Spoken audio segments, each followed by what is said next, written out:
les parezca cuando Nacho me diga, no sé si está listo los clips para la sección que tenemos todos los lunes. Tengo muchas ganas de la sección y de hecho le iba a entregar el programa así en bandeja. Tome, haga magia, porque tengo ganas de escucharlo y divertirme con esta sección de días contados. Hago una aclaración, un bonus track, no sé, un apartado. Hoy 14 de julio se cumple un año de la última final de la Copa América en Estados Unidos. Correcto. Que podría ser mañana también el aniversario, porque esa final que comenzó demorada terminó a la 1 de la mañana del 15, a pesar de haber comenzado en la noche. ¿Y entonces cómo lo tomamos ahí? Yo lo tomo el 15, ¿eh?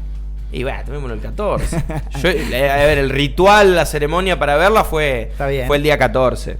Pero sin embargo, me fui más atrás en el tiempo. Voy a estar atento acá a tu compu para tener un poquito de retorno e ir viendo también cuando me avise Nacho que esté la primera parte de este tape del Días Contados.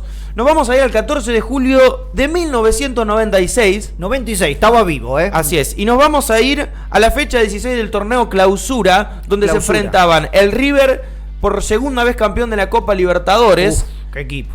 Ante el Boca de Diego Armando Maradona. El Boca de Bilardo, el River de Ramón.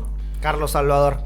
Enzo Francesco, Lileo Astrada, Rivarola, el Mono Burgos por un lado, Navarro Montoya, Basualdo, el Kili González, Verón, Canigia, Maradona, los nombres de ese clásico. Ya no quiero ver más fútbol hoy. Y si bien los clásicos siempre tienen condimentos para hacer partidos memorables, estando Maradona, algo más había. Y en este Días Contados no me voy a limitar solamente a hablar del 14 de julio de 1996 y un hecho puntual que ocurrió en el Clásico, sino que vamos a contar también por qué este hecho puntual que voy a contar al final ocurrió. Tenemos en pantalla, le preguntaron a Pasarela, en aquel momento técnico de la selección argentina, ¿convocaría algún jugador homosexual? Dijo que no. No convocaba con el pelo largo, imagínense. Bueno, y con el gráfico, simplemente la respuesta fue no, pero luego la aclaración. Me preguntaron si convocaría un jugador homosexual y dije que no, porque es un gusto personal. Como por ahí no me gusta un jugador demasiado alto. Este es un país democrático y yo no estoy en contra de los gays. Simplemente que en mi trabajo no lo permitiría. Maradona quizá en la cresta de la ola en cuanto a la rivalidad, en el momento más caliente, la rivalidad entre el Pelusa y el Kaiser. Por supuesto que tomó palabra y dijo lo suyo ante un Pasarela que desde que llegó a la selección, luego de lo que había sido el catastrófico Estados Unidos 94, una selección con muchos permisos, la efedrina, pseudoefedrina, el doping positivo de Maradona y demás, quiso ponerse autoritario, quiso ponerse en regla y mantener cortito a sus jugadores. Los obligó a cortarse el pelo para mostrar lo que él entendía como prolijidad, comunicó que les haría una rinoscopía para controlar que no consumieran drogas, y le blanqueó a la revista El Gráfico esto que contábamos, que no citaría futbolistas homosexuales. Los que se cortaron el pelo, algunos nombres importantes, Batistuta, correcto, Balbo, Juan Pizorín, que en ese momento todavía no formaba parte importante de la selección, pero se cortó el pelo y tuvo sus primeras convocatorias. Quería quedar bien. Placente, creo que el también que respondió, época, ¿o no? Sí, el que respondió, o en realidad el que no se cortó el pelo, Fernando Redondo, que ¿qué jugador tuvo en otros momentos la oportunidad de decirle que no a la selección. En esta, los rumores crecían de que fue Pasarela a hablar con él, con el jugador, a Madrid. Este viaje y esta conversación sí existió. Lo que dijo Pasarela fue que le pidió jugar en una posición en la que él tampoco estaba jugando en el Real Madrid porque Valdano le pedía lo mismo. De eso se excusó Pasarela.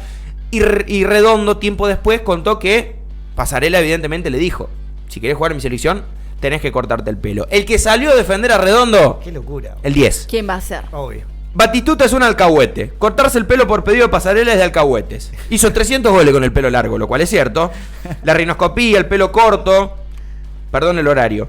Un día los muchachos de la selección se van a rascar un huevo y Pasarela los va a mandar a cortar. Eso es lo que decía Maradona, que se expresaba, por supuesto, no sabiendo la relación, la rivalidad que había entre el Diego y el Kaiser.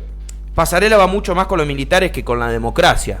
Tiró también polémico, el Diego. Una bomba. Bueno, a ver, hay que traer a contexto también que Pasarela en aquella selección argentina del 86, bueno, hay toda una historia y sabemos esta situación con Diego de Pasarela quedando afuera, no pudiendo jugar. Bueno, ya venía de antemano ese tire afloje. Y no fue suficiente todo esto dicho, sino que apareció el mechón dorado.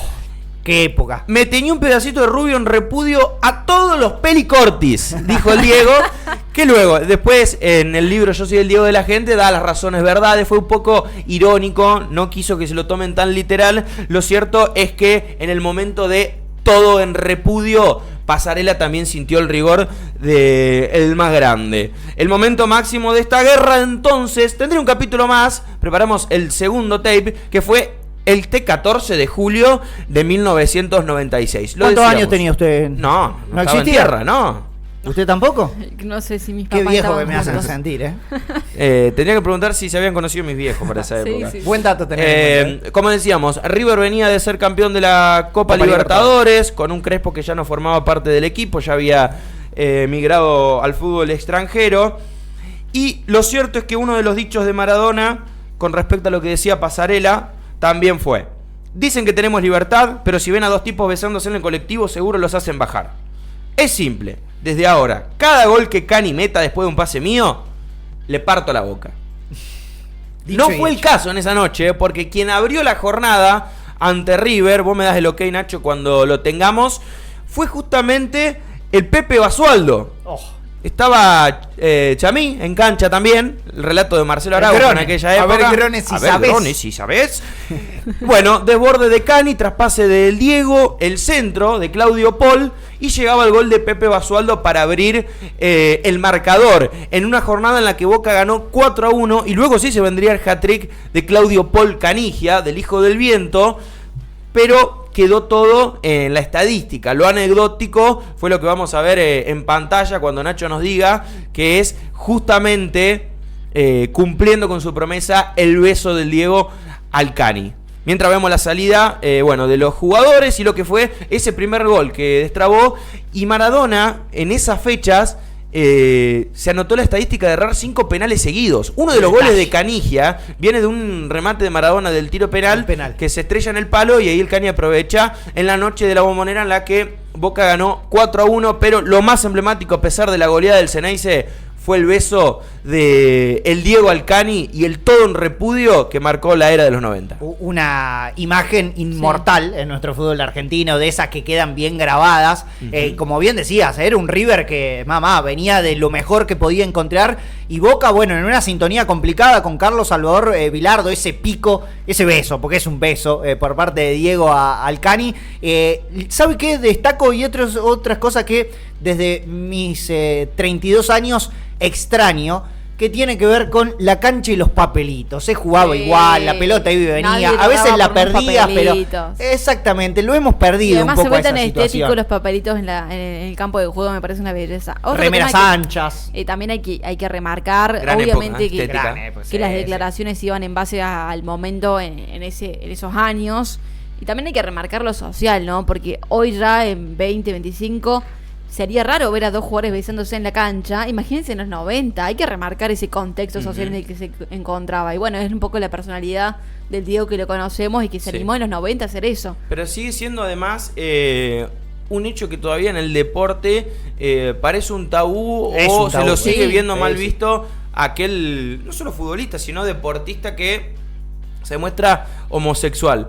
Está pasando en las finales de Liga Nacional, toda la cosa que está sufriendo Vega luego de que revela públicamente su orientación sexual, y no solamente las hinchadas rivales, sino que hay mucho trash talk, este concepto de NBA, de que los jugadores se putean y demás, marcando, ¿no?, como un defecto, como una falencia que tiene el jugador para hacerle sentir el rigor en el momento del partido. Entonces, Pasarela, un anticuado para aquel entonces, pero el Diego también un revolucionario para aquel entonces. Estamos en 2025, han pasado más de 30 años de este momento y todavía sigue siendo rutilante. Sí, exactamente, en un grandísimo días contados, 14 de julio del 96. El día de su cumpleaños. El día del cumpleaños. Tenía que estar a la altura, muchachos. Se ha puesto, ha estado a la altura porque ha traído de todo un poco en una época que yo un poquito extraño, de ese fútbol un poquito más, no tan profesional, alejado de los nuestros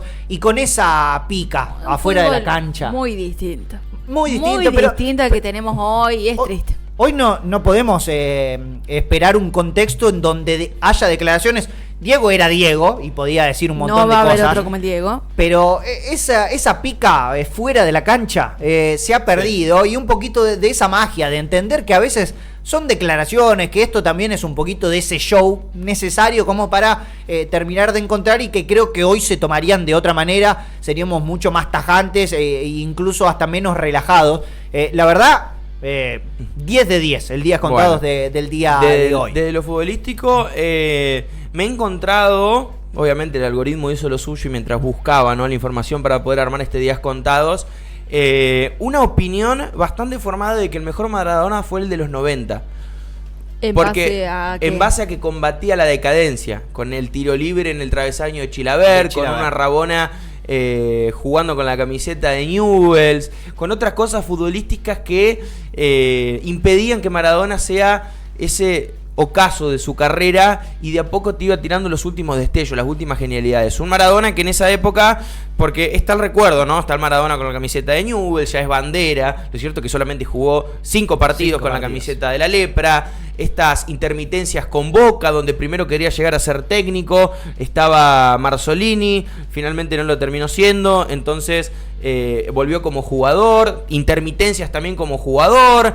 Primero llegó Bilardo, luego se pusieron de acuerdo porque el Diego, si estaba Bilardo, no quería jugar. Sí. Bueno, muchas cuestiones, ¿no?, de este Maradona que tuvo muchas idas y vueltas, tuvo muchas caídas, muchas redenciones, y creo que la década de los 90 grafica al máximo este concepto del Diego Salvador, del Diego Redención, del Diego Resiliente, si se quiere. Exactamente, buscando otra faceta, la verdad, un gran día contados en este 14 de julio, aquí en Dejamos Todo.